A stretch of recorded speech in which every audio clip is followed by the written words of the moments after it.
Assalamualaikum warahmatullahi wabarakatuh. Alhamdulillah. Alhamdulillahi rabbil alamin. Allahumma salli wa sallim ala sayyidina Muhammadin wa asyghilil zalimin bil zalimin.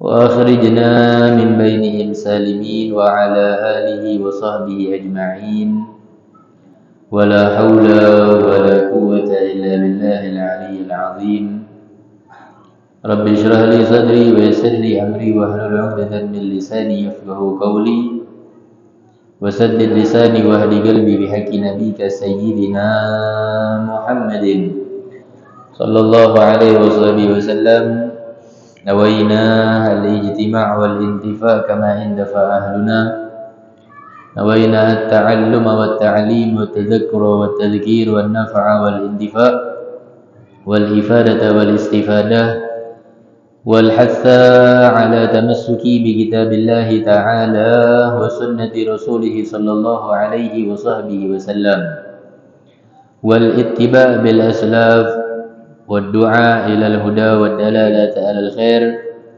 ابتغاء وجه المرضات سبحان الله والحمد لله ولا إله إلا الله والله أكبر عدد كل حرف كتب ويكتب أبد الآبدين والدهر الداهرين اللهم يا من هو فعل وكائن يا من هو في فعل حميد يا من هو في مجده متين اللهم أكرمنا من الفهم والحفظ وارزقنا الحكمة والعقل وأخرجنا من ظلمة وهم إلى النور وارزقنا فهم النبيين وحفظ المرسلين وإلهام الملائكة المقربين رب زدنا علما وفهما وعقلا يا أكرم الأكرمين بحق سيدنا محمد خاتم الأنبياء والمرسلين يا أرحم الراحمين اللهم يا فتاح يا عليم يا فتاح يا عليم يا فتاح يا عليم افتح علينا فتحا قريبا برحمتك يا أرحم الراحمين اللهم لا سهل إلا ما جعلته سهلا وأنت تجعل الهزل إذا شئت سهلا اللهم سهل لنا حفظ العلوم وهب لنا واسعة الفهوم بجاه نبيك المعصوم صلى الله عليه وصحبه وسلم اللهم أغننا بالعلم وزينا بالحلم وأكرمنا بالتقوى وجملنا بالعافية يا أرحم الراحمين اللهم ارزقنا علم اللدني والمشرب الصافي الحني يا وهاب يا غني صلى الله على سيدنا محمد النبي الأمي وعلى آله وصحبه وسلم والحمد لله رب العالمين أما بعد الحمد لله segala puji bagi Allah Subhanahu wa taala yang masih memberikan kita umur yang panjang dalam keadaan sehat walafiat sehingga masih diizinkan oleh Allah Subhanahu wa taala kembali kita duduk berkumpul untuk menjalankan perintah Allah Subhanahu wa taala yakni melaksanakan salat maghrib secara berjamaah dan dilanjutkan dengan mengambil ilmunya Rasulullah sallallahu alaihi wasallam. Kita minta kepada Allah Subhanahu wa taala agar Allah selalu memberikan kita taufik dan hidayah serta inayah sehingga kita selalu berada di jalan yang diridhai oleh Allah Subhanahu wa taala dan selalu diizinkan oleh Allah Subhanahu wa taala untuk bisa melangkahkan kaki kita ke tempat-tempat yang diridhai oleh Allah Subhanahu wa taala. Amin Allahumma amin ya rabbal alamin. Ma'asyiral hadirin rahimani wa rahimakumullah. Masih melanjutkan pelajaran kita di dalam hadis yang ke-17 yakni khamsun min haqqil muslim 'alal muslim. 5 hak muslim terhadap muslim lainnya. Masih di nomor yang pertama yakni raddut tahiyyat, menjawab salam. Sampailah kita kemarin ke dalam bagian 8 salam yang tidak wajib untuk dijawab. Yang pertama, wong yang lagi solat kita ucapin salam, maka wong yang lagi solat tersebut tidak wajib untuk menjawab salam meskipun solatnya itu adalah solat sunnah. Yang kedua, wong yang lagi makan dan minum, termasuk juga wong yang sedang makan dan minum, Jangan diajak untuk bermusafahah atau bersalaman. Yang ketiga, wong yang lagi azan dan iqamah. Jadi kalau ada seorang muadzin yang sedang mengumandangkan azan dan dilanjutkan dia dengan mengiqamah, maka ada wong yang datang ketika dia lagi melakukan dua aktivitas tersebut mengucapkan salam, maka untuk dua wong ini tak wajib untuk menjawab salam. Yang keempat, wong yang sedang berhubungan suami istri. Yang kelima, hakim yang sedang memutuskan suatu perkara hukum. Yang keenam, seorang khatib lagi berkhutbah, termasuk juga apabila ketika kita hadir dan duduk di dalam majlis ta'lim. Tidak perlu kita mengucapkan salam. Dan tidak perlu juga ketika hadir di majlis ta'lim itu, kalau kita sebagai wong yang datangnya terlambat, tidak perlu untuk mengucapkan salam, dan tidak perlu juga untuk bermusafahah atau bersalaman. Langsunglah duduk di mana tempat yang kita dah dapatkan. Yang ketujuh, wong yang sedang berada di dalam kamar mandi. Dan yang kedelapan adalah wong yang ketika mengucapkan salam pada at-tahiyat terakhir. Maka bagi makmum yang ada bersebelahan dengan dia, tidak wajib untuk menjawab salam. Itulah 8 wong yang tidak perlu menjawab salam. Dan sampailah juga kemarin kita pada pembahasan cara menjawab salam dari wong yang membawa salam. Kan sering ini kita dapetin.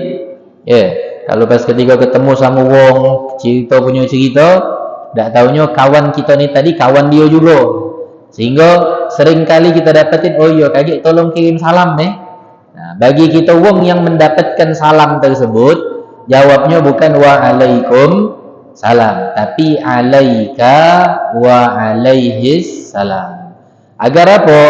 Agar si pembawa salam juga kecipratan barakahnya. Kalau kita cuma jawab waalaikumsalam, maka kesian dengan pembawa salam tersebut. Dia juga bawa salam dari jauh-jauh. Tapi ketika kita mendapatkan pahalanya tersebut, cuma kita dapatkan pada wong yang memberikan salam. Wong yang membawa salam tersebut tidak dapat pahalanya. Nah, maka sayang. Jawabnya bukan waalaikumsalam, tapi alaika wa alaihis salam. Dan pada malam hari ini kita akan memasuki ke dalam pembahasan hukum mengucapkan salam dan menjawab salam dari wong Yahudi ataupun Nasrani. Nah, ini kan sering kita temuin, Pak. Makna gini, yang ngucap salam ini bukan cuma wong Muslim. Ya enggak? Kadang-kadang bos kita pun juga termasuk bukan Muslim. Nah, dia ini baca ngucap salam, bahkan baca maca Al-Fatihah dan lain sebagainya. Padahal kalau kita jingok, dia bukan wong yang Islam. Ya enggak? Wong kafir. Nah, ini ada hukumnya. Ya, menjawab salam dan mengucapkan salam kepada wong Yahudi atau wong Nasrani atau wong kafir pokoknya. Nah, dia agama apa baik, yang jelas wong kafir. Maka terbagi menjadi 2. Menjadi 2 hukum. Yang pertama, mutlak hukumnya. Ya, menurut kemufakatan. Ijma'nya ulama, mu'tamad ulama adalah hukumnya haram. Mengucapkan salam ataupun menjawab salam. Dari siapa? Dari wong Yahudi atau dari wong Islam ke wong Yahudi. Ini jelas kalau wong Islam ini tak kawan aguk ni namanya. Tapi kita sering dapetin wong Yahudi ataupun wong Nasrani atau wong kafir tadi mengucapkan salam sama kita. Nah, jawaban yang kita jawab ini menurut mufakatnya ulama, mu'tamadnya ulama, itu hukumnya haram. Mutlak sudah, tak kata ganggu gugat. Karena kenapa? Tak kata manfaat. Tak kata ceritanya mendatangkan manfaat doa dari wong yang bukan Muslim. Apalagi wong Muslim yang memang memberikan doa kepada wong yang bukan Muslim. Bazir Sio-sio, tak kuana go manfaat, tak kata manfaatnya. Nah, kenapa mereka orang ulama ini menghukumkan haram? Karena Rasulullah SAW itu pernah berpesan, la tabda'ul yahuda wan nasara bisalam. Kata Nabi dalam hadisnya loh, jangan pernah sekali-kali ente memulai salam kepada wong Yahudi dan Nasrani. Nah, sehingga di sini mufakat ulama, mutlak hukumnya menjadi haram karena memang dicegah oleh Nabi.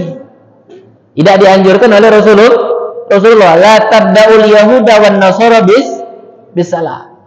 Jangan pernah sekali-kali ente memulai mengucapkan salam kepada wong Yahudi dan Nasrani. Ya. Karena kenapa? Assalamualaikum itu adalah tahiyatul Islam.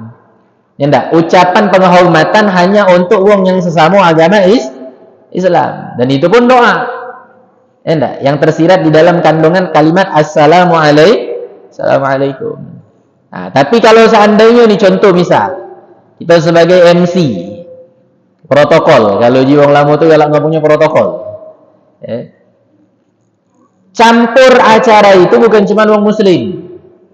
Nah, mungkin perkumpulan kantor, atau lain sebagainya, reuni, kan sebentar lagi kan bakal Ramadan. Ramadan ini kan galak ngajak reunian, buka bersama, kumpul, Bahkan kita pun sering juga mengundang daripada acara buka bersama tersebut, melihat ada kawan-kawan kita yang mungkin bukan muslim kita ajak. Nah, kadang kan di situ ada kalimat kata sambutan dan lain sebagainya, apalagi dari seorang MC tersebut, kalimat makasih dan penghormatan lain sebagainya. Maka kalau seandainya kita melihat campurnya mereka tadi, ada yang muslim, ada juga yang bukan muslim, maka ucapan salam yang kita berikan boleh hukumnya. Tapi dengan niat. Jangan lupa ini. Diperbolehkan di sini harus dilandasi dengan niat. Tujuan aku ya Allah mengucapkan salam ini hanya untuk wong yang muslim. Titik. Nah, jadi nak mengucapkan salam boleh, tapi ada niatan bawahnya. Aku cuma mengucapkan salam untuk wong yang muslim dah. Baik. Terus kalau seandainya kita ini berkumpul di acara tersebut tadi misal, yang hadir di situ semuanya orang kafir, tapi kita muslim dewan. Nah, kita ini sudah terbiasa. Kalau pas ketika pertama kali pembukaan acara dan lain sebagainya, mengucapkan salam, maka boleh tak? Boleh. Tapi bukan assalamualaikum. Bukan assalamualaikum. Digubah, kalimatnya digubah. Dan ini ada catatan. Ente boleh mengucapkan kalimat yang bakal kita sebutin ini kalau seandainya orang tersebut paham. Tapi kalau seandainya orang tersebut tidak paham, sudah gubah baik, tidak usah mengucapkan salam. Selamat pagi, selamat siang, selamat sore, selamat malam dan lain sebagainya. Tapi dengan catatan, jangan lupa, dengan catatan. Kalaupun ente tidak mengucapkan kalimat penghormatan dengan kalimat bahasa Arab yang bukan dari kalimat assalamualaikum, harus belum itu paham dengan apa yang ente ucapkan. Karena kalau tidak paham dengan apa yang kita ucapkan, itu cuma apa untuk aku? Udah cukup, selamat pagi, segala puji dan syukur dan lain sebagainya lah. Tidak usah diucapkan salam. Apa jawab? Apa ucapannya? Salamun ala manittaba'al huda. Salamun ala manittaba'al huda. Salam bagi wong yang mengikuti petunjuk. Nah, itu artinya dari kalimat salamun ala manittaba'al huda. Kalau memang ente kepengen nak tetap mengucapkan dengan kalimat bahasa Arab, tapi yang kumpul ni bukan orang muslim, orang kafir ya lo, ente dewan yang muslim, jangan ucapkan assalamualaikum, tapi salamun ala manittaba'al huda. Atau diubah dikit, salamun ala man ittaba'al huda. Salam bagi wong yang mengikuti petunjuk. Petunjuk apa baik? Mereka orang itu yakin kepada nabi yang lain, mereka orang itu yakin ada Tuhan yang lain. Tentu pasti ada petunjuk. Tidak mungkin tidak ada petunjuk. Dan ini bukan tanpa dalil, bukan tanpa landasan. Ada landasan dan dalilnya. Dari siapa? Langsung dari Rasulullah sallallahu alaihi wasallam. Nabi Muhammad pernah mengucapkan salamun ala manittaba'al huda ini kepada siapa? Kepada Kaisar Persia, kepada Kaisar Romawi, dan kepada pembesar Mesir.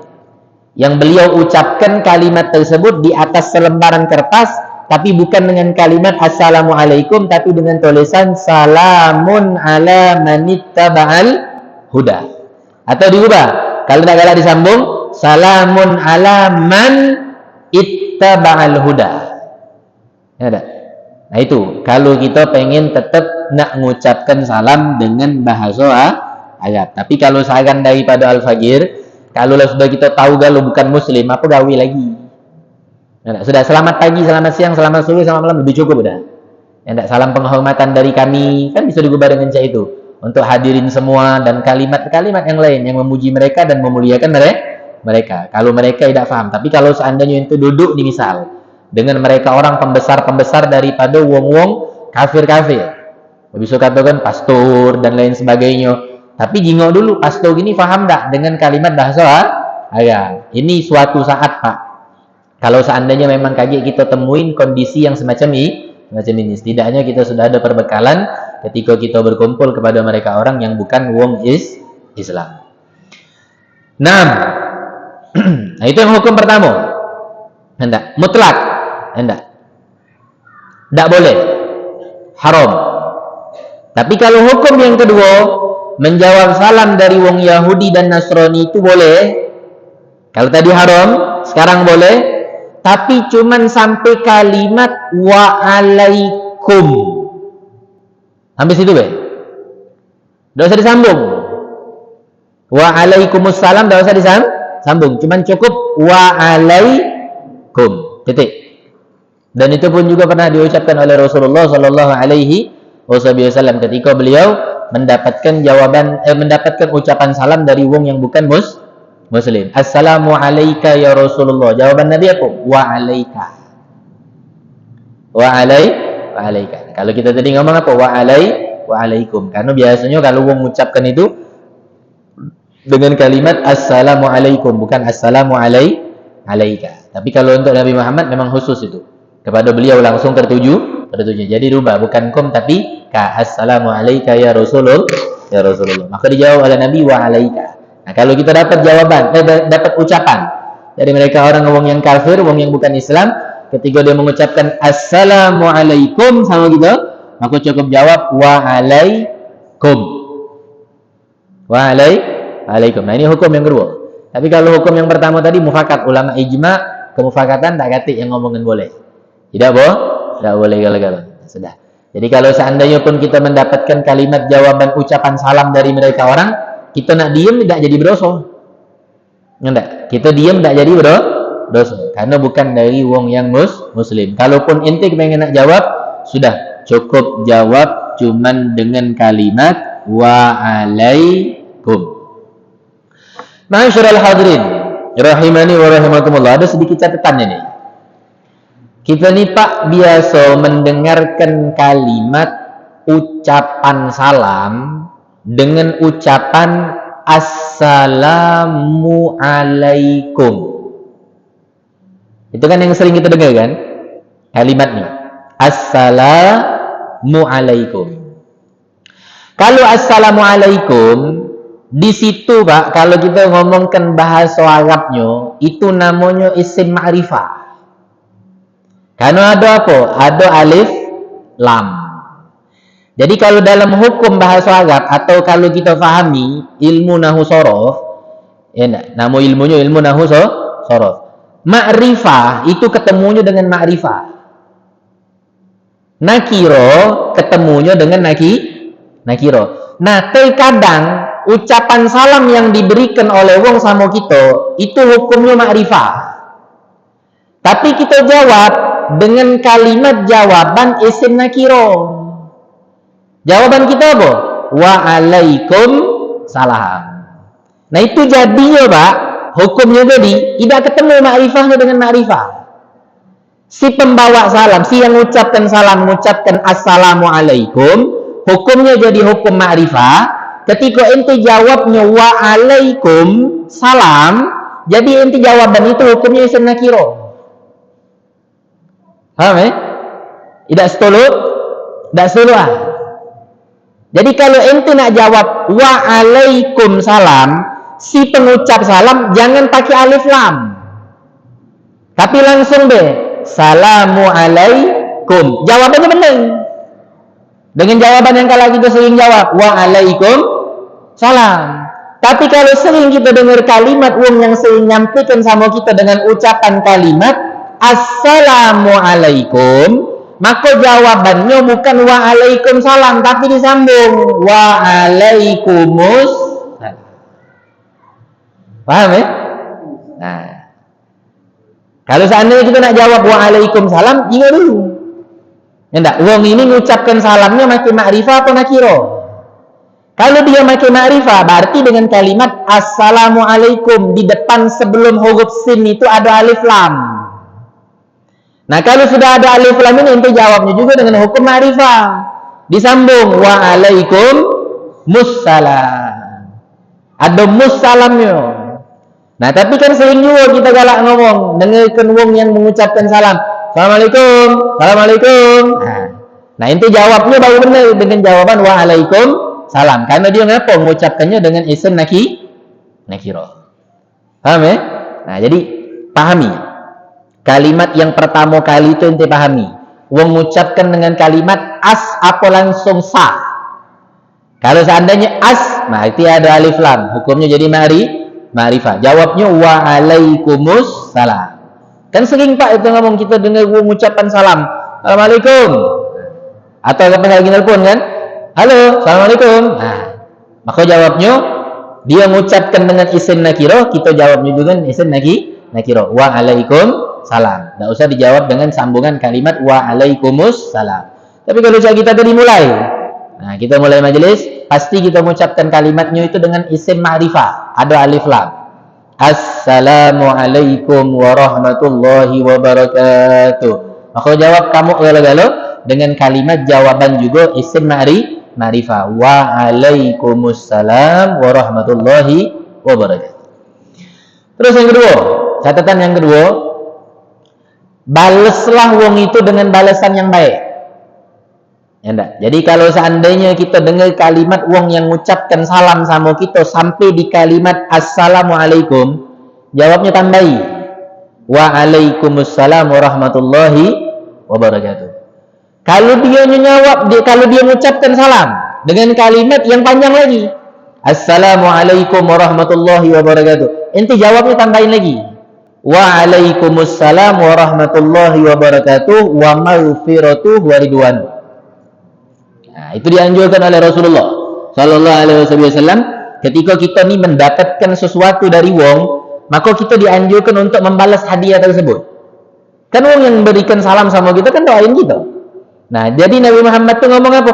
Balaslah dengan balasan yang lebih baik daripada apa yang beliau berikan sama kita. Nah, maka ketika di ucapan salam dia mengucapkan assalamualaikum, kita tambahin warahmatullahi wabarakatuh bagi si penjawab salam. Tapi kalau seandainya pengucap salam tersebut sampai warahmatullahi wabarakatuh, kita yang menjawab tambahi wa maghfiratu wa ridwanu. Wa maghfiratu wa ridwan. Nah, kemudian kalau seandainya kita mengucapkan salam, ini kalau andai kita ketemuin permasalahan nih, wong yang tidak kita kenal. Kan kita hadis ini kemarin sempat dibahas juga tentang masalah ucapan Rasulullah yang nganjurkan sama kita, afsyus salam ataskumu taslamu. Kata Nabi, sebarkanlah salam, niscaya engkau akan mendapatkan keselamatan.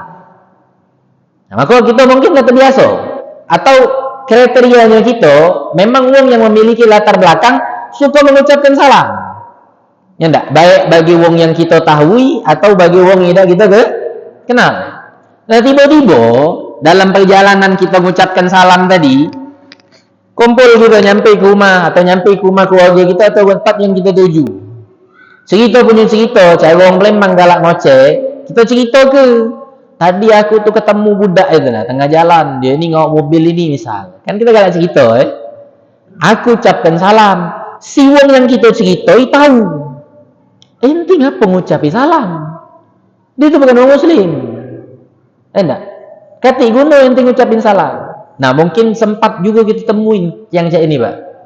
Ya enggak? Kalau seandainya kita temuin yang modelan saya ini, gawe salam yang sudah kita ucapkan kepada wong yang tidak kita kenal, ternyata setelah kita ketahui bahwasanya beliau ini bukan orang Islam, cak mana jadi cara mengatasinya?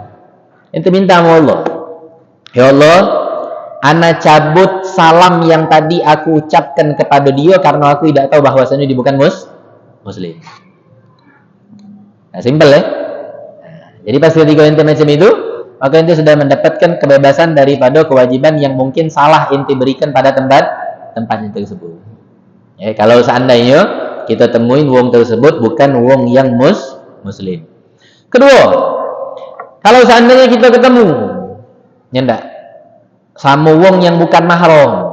Nah, ini kan sering mungkin kita temuin, Pak. Sama ibu-ibu, ya enggak, atau bini kita mengucapkan salam sama laki-laki yang bukan mahramnya. Ingat, mahram bukan muhrim. Kalau muhrim wong yang sedang menggunakan pakaian ihram. Kalau mahram, nah benar. Ya enggak, wanita yang bukan mahram. Maksudnya wong yang boleh untuk kita nikahi. Ketemu misal dalam perjalanan atau dalam perkumpulan, nah kita ngucapin, ya enggak, salam kepada wong yang bukan mahram tersebut. Maka hukumnya, Pak, kalau seandainya aman dari fitnah, ingat ini, kalau seandainya aman dari fitnah. Tapi kalau seandainya tidak aman dari fitnah, tidak usah ente ucapin salam. Bakal ujung-ujungnya timbul fitnah. Contoh nih misal, itu jalan ke sini. Rumah kita masuk komplek belakang dekat Mas Bondan. Jalan dari sini antara pos Sanak Bin aku menuju tempat Mas Bondan itu kan agak gelap misal. Enggak, jalannya kan tidak bolok terang. Ada hakim lewat, betino lewat. Ente nak ngamalkan ilmu. Enggak, habis belajar di masjid ini, ente nak ngamalkan misal contoh. Itu juga dulu keadaannya. Kalau seandainya keadaannya bakal timbulkan fitnah, tidak usah diucapkan salam. Enggak. Apalagi kalau cak modelan tempatnya gelap. Nah, itu bakal ujung-ujungnya timbul fitnah, Pak. Apalagi kalau kita sudah punya bini, si betina itu sudah punya laki. Dijingok dari jauh oleh wong, kita ngucapin salam, padahal perbuatan baik ini. Ya enggak? Tapi wong yang nyangkonya dari penglihatannya yang jauh, mungkin dia sedang mencengkerama. Lagi ngomong-ngomongnya apa dan lain sebagainya. Kalau ketemu dengan wong yang tak baik, apa kabarnya? Dia omongnya pasti, difitnahnya pasti. Disampaikannya kedua belah pihak, si lanang sampingnya sama bininya disampingnya sama lakinya. Hancur rumah tangga. Ya. Tapi kalau seandainya siang-siang, ya enggak, aman dari fitnah, enggak jadi masalah. Ya enggak. Untuk kita ngucapin assalamualaikum. Ingat ya, fitnah itu apa? Sesuatu hal yang menjurus kepada dosa. Itu namanya fitnah. Baik wong yang melakukan dosa tersebut ataupun wong yang mendekati sesuatu yang berdosa. Nah, itu fitnah. Ya. Baik dia melakukan dosa ataupun dia mendekati suatu perkara yang bakal melakukan dosa. Itu makna fitnah. Yang pertama tadi, kalau seandainya aman dari fitnah, tidak jadi masalah. Atau kalau yang nak kita ucapin tersebut, wongnya sudah tua renta. Kakek-kakek, nenek-nenek, ya enggak, yang bakal tidak ujung-ujung timbul fitnah ini. Ya enggak. Tapi kalaupun juga nih Pak, maaf ya. Kan wong ini macam-macam, annasu ajnas. Manusia ini bermacam-macam jenis. Ada mungkin yang memang wongnya sudah tua, tapi masih tertarik dengan budak muda. Ada juga budak muda, tapi yang tertarik dengan wong tua. Nah, intinya nak tua, nak muda, kalau memang aman dari fitnah, itu tidak jadi masalah. Ketika kita nak mengucapkan salam. Atau dengan kondisinya yang ramai. Yang tidak cuma ente berdua sama wong tersebut. Tidak apa-apa. Tapi kalau seandainya bersepi-sepian, berdua baik, jalannya sempit dan lain sebagainya, gelap, nah dah. Tidak usah. Ya enggak? Cukup ente berjalan nunduk, tidak usah toleh kanan, tidak usah toleh kiri. Walaupun wong itu kaki ngojong-ngojong ngomong ente sombong dan lain sebagainya, kena kelas itu. Yang penting kita terbebas daripada fitnah. Karena al-fitnatu asyaddu minal qatl. Fitnah itu Pak lebih kejam daripada pembunuhan. Ya, berapa banyak wong yang difitnah itu bukan main. Ketika dia mengalami setelah difitnah, padahal dia tidak melakukan apa-apa. Atau ketika beliau itu lanangnya dewean. Seperti contoh, seorang ustadz yang mengajar di dalam pengajian ibu-ibu. Nah, Pengajian ibu-ibu. Dia lanang dewean, yang lainnya betina galo-galo. Nah, itu tidak apa-apa. Atau sebaliknya, lanang galo-galo, betina dewean. Tapi yang aman masih mending lanang dewean betina gami ketimbang lanang gami betina dewean. Paham ya? Nah, jadi tidak jadi masalah kalau seandainya seorang ustadz yang sedang mengajar ke majelis ibu-ibu dia mau mengucapkan salam, tidak jadi masalah karena memang kondisinya sedang ramai dan tidak bakal timbul fitnah. Tapi seaman-amannya itu masih mending lanangnya dewean betina rami ketimbang lanang rami betina dewean. Nah, itu lebih besar fitnahnya. Lebih besar fitnahnya. Jadi hukumnya tetap wajib, ya enggak? Dijawab salam dan memberikan salam tetap hukumnya sunnah selagi tidak timbul fitnah. Tapi kalau seandainya ketimbul fitnah, maka tidak usah ya untuk mengucapkan salam ataupun menjawab salam terhadap laki-laki ataupun wanita yang bukan mahram. Ada orang yang bertanya kepada Nabi Muhammad sallallahu alaihi wasallam, ruwiya Abdullah bin Amr, diriwayatkan oleh Abdullah bin Amr, anna rajulan sa'ala Nabi sallallahu alaihi wasallam, ada seorang lelaki yang bertanya kepada Nabi, ayyul islamil khair, apa perbuatan Islam yang baik wahai Rasulullah? Qala, maka Nabi berkata, tut'imut ta'am. Ini perbuatan yang baik. Sahabat tu pengen nak melakukan amaliyah yang baik di dalam Islam. Maka beliau bertanya kepada Nabi Muhammad, apa yang perbuatan baik tersebut? Yang pertama Nabi Muhammad omongkan apa? Tut'imut ta'am. Berikan makanan kepada orang lain. Ini perbuatan yang paling Masya Allah. Dari segi perbuatan-perbuatan baik yang terdapat di dalam agama Islam. Tingkat pertama, itu adalah ngenjuk iwang makan. Nah, sebentar lagi Pak, kita nih bakal ketemu dengan yang namanya Ramadan. Ya enggak? Wong berlomba-lomba. Walaupun maaf, cuman kadang ngenjuk banyu es teh. Kadang cuman ngenjuk kumo, kadang ngenjuk kelepon, kadang ngenjuk ini. Tapi ya Bu, berlomba-lomba di dalam memberikan bukuan. Nah, ini Masya Allah. Karena yang memang diajarkan oleh Nabi Muhammad yang pertama kali perbuatan yang terbaik di dalam Islam itu adalah memberikan makan. Jadi ingat, bersedekah itu bukan cuma dengan duit. Ya enggak? Ngenjuk manfaat kepada orang lain dengan apa yang mungkin tidak lagi manfaat buat kita, itu sedekah. Jadi jangan terlalu cetek mentafsirkan makna sodako. Kayak gitu kalau anak taji sudah taji itu tidak ngetuk duit. Ya, minta pas ketika nak taji bawa ngetuk duit, tapi sudah taji tidak ngetuk duit. Jadi sedekah itu bukan cuma dengan penafsiran yang dangkal. Kalau ngenjuk duit bawa sedekah, tidak. Apapun yang sudah berlebihan di dalam kehidupan kita dan tidak lagi manfaat buat kita tunjuk uang ke lain dan uang tersebut menghasilkan manfaat bukan lain, itu sedekah Pak. Baju ini sering Al-Faqih sampaikan. Baju berapa lembar yang kita punya? Celana berapa lembar yang kita punya? Sarung berapa lembar yang kita punya? Yang kita pakai cuma dalam satu minggu sehari itu siko. Berarti kali ketujuh iko. Itu pun kalau ente pakai baju itu dalam sehari siko. Ya, dan itu hal yang tidak mungkin bro. Pagi mungkin ente ganti baju, sore ente ganti baju, nah ke masjid ini ganti baju. Ya enggak? Kali ketujuh. Berapa dalam satu minggu ente pakai? Dan itu pun juga tidak tiap saat ente ganti-ganti. Terkadang dalam satu minggu itu ente pakai baju itu 2 kali. Bahkan mungkin ente pakai baju itu 3 kali. Tapi pas kita ente buka gerobak, dari ujung sampai ke bawah berdeket.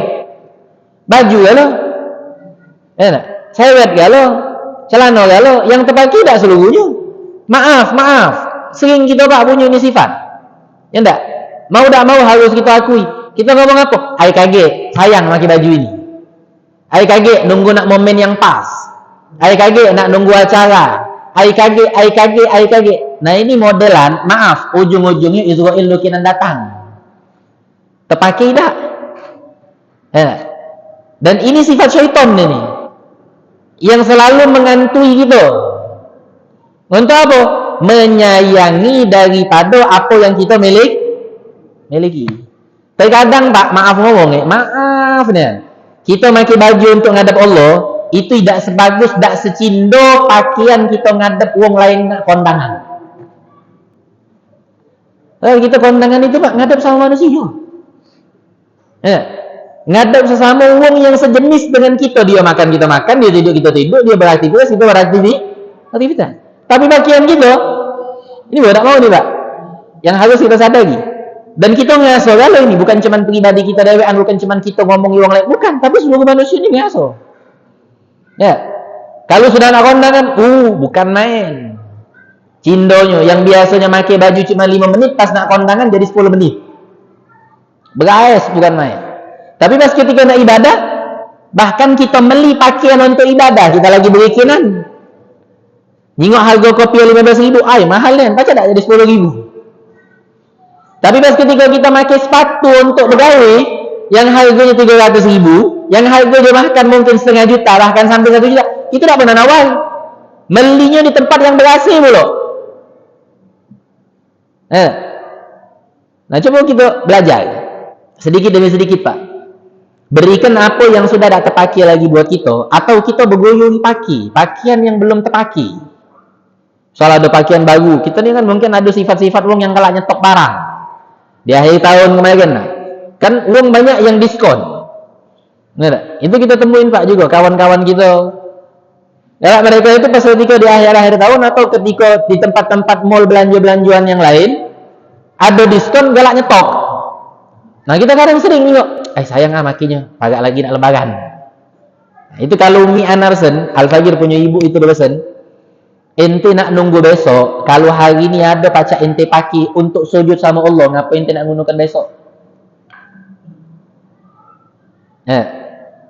Nah, terkadang Pak, kita ini salah apa? Salah nyetel. Nak biar tampil bagus di hadapan makhluk, tapi tidak berpenampilan bagus di hadapan yang menciptakan makhluk. Kalau dari situ Pak kita belajar, ya Rob, memang benar. Terkadang kalau kita nyingok usia, badan ini kadang berisi, kadang ngurus, kadang ini ada bagian yang mungkin tidak tercapai lagi, udah terpakai. Kita tunjukkan orang lain. Belajar dari sedikit demi sedikit untuk sedekah. Kalau tidak Pak, nah itulah yang bakal menjadikan wong yang nantinya termasuk dengan apa yang disabdakan oleh Rasulullah, hubbud dunya ra'sun kulli khati'at. Dia bakal cinta sama dunia. Karena apa? Karena ente sayang sudah dengan properti yang ente miliki. Kalau ente sayang dengan apa yang sudah ente miliki, nah sudah. Nah, ujungnya pasti bakal cinta sama dunia. Sifat wong yang ndak do cinta sama dunia, wong yang ndak cinta sama apapun yang dia miliki, atau yang sering kita sebuti dengan kalimat wong yang zuhud. Itu dengan cara apa? Ketika dionya datang dunia biasa, ketika dia kehilangan dunia dia biasa. Nah, itu baru wong yang ndak cinta sama dunia. Tapi kalau seandainya kita datang dunia bukan main, kita kehilangan dunia justru lebih bukan main lagi. Nah, ini sesip-sesip terkategori itu. Dari masuk dengan wong yang cinta sama dunia. Wal iyadzubillah min dzalik. Jadi wong yang pertama kali kata Nabi Muhammad SAW, yang afdol untuk melakukan suatu perbuatan di dalam Islam adalah memberikan makan. Apa be Pak? Dak pacak ngenjuk makan, ngenjuk duit. Cak kemarin kita jingok, Masya Allah. Tapi alhamdulillah, kita jingok sekarang sudah begitu indah apa yang dijadikan oleh Allah Subhanahu wa taala. Kita sedih kemarin Pak. Jingok keadaan Palestina. Anak-anak yang ada di sana itu berebutan mencari makan. Bahkan mereka orang susah nak ngambil makan itu, dorong-dorongan, sikut-sikutan, berlomba-lombaan, bahkan ujung-ujung kadang ada yang tidak dapat. Tapi sadaqa Rasulullah wa sadaqallahul azim. Benar apa yang sudah dikatakan oleh Nabi Muhammad, dan benar apa yang telah difirmankan oleh Allah Subhanahu wa taala. Siap-siap, ada waktunya yang nanti Allah Subhanahu wa taala akan berikan semuanya itu pas pada waktunya. Kita juga kemarin Pak, umat Islam satu dunia ini tidak ada yang berhenti Pak mendoakan Palestina. Tidak ada yang berhenti. Di mana-mana, apalagi kalau di hari Jumat. Imam khotib di atas mimbar maupun selesai daripada sholat selalu mendoakan Palestina. Tapi memang Allah Subhanahu wa taala itu nak memberikan kemenangan itu ada waktunya. Terkadang kita ini sering ngotot, ya Allah, sian Palestina, kenapa belum merdeka? Kenapa Palestina belum ini? Sabar. Allah tuh punya aturan kalau yang cantik. Dan memang benar, akhirnya cantik nih apa yang dilakukan oleh Allah Subhanahu wa taala. Dengan satu orang yang menampilkan kesombongannya. Dia berpidato di atas mimbar kebijaksanaannya. Dia berpidato di atas mimbar kekuasaannya. Menyatakan bahwasanya nak menjadikan Palestina sebagai neraka. Tapi terjadi apa? Besoknya Allah Subhanahu wa taala utus tentaranya Allah. Apa itu tentara Allah? Api dan angin. Habis Pak Amerika itu. Ada. Dalam jarak waktu berapa? 1 kali 24 jam tak nyampe. Mutung. Nah, makanya kita sering Pak dapat nasihat dari guru-guru kita. Kita ini dituntut untuk ikhtiar. Teruslah berikhtiar. Teruslah berikhtiar. Allah nantinya yang akan memberikan hasil. Dan Allah tidak akan pernah mengkhianati usaha seseorang. Ternyata doa seluruh umat Islam di atas dunia ini tidak ada yang sia-sia. Semua disampaikan oleh Allah Subhanahu wa taala. Dan semua ngerasakan betapa indahnya apa yang sudah didoakan oleh kita semua mendapatkan keberhasilan. Allah ngutus tidak ada maki keluar duit, Pak. Umat Islam tidak ada sedikit pun yang menyokong duit untuk terjadinya kebakaran yang ada di Amerika. Tapi kita tengok berapa ratus juta, berapa miliar, berapa triliun yang dia habiskan daripada duitnya untuk membabi butakan Palestina. Allah tidak minta duit sama kita.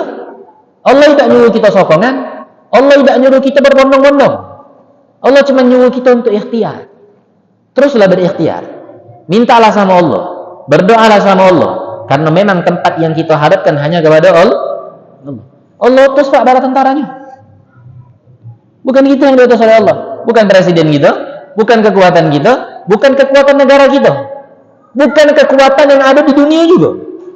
Tapi kekuatan murni yang langsung datangnya dari Allah Subhanahu wa taala melalui apa? Api.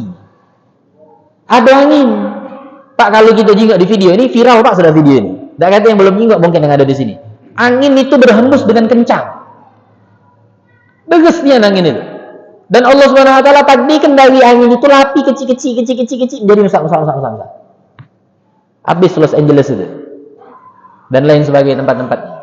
Makanya oleh karena itu masyaallah hadirin yang dimuliakan oleh Allah Subhanahu wa taala, teruslah minta sama Allah, jangan repot ngurusi mak mano hasilnya. Karena bukan bagian kita itu.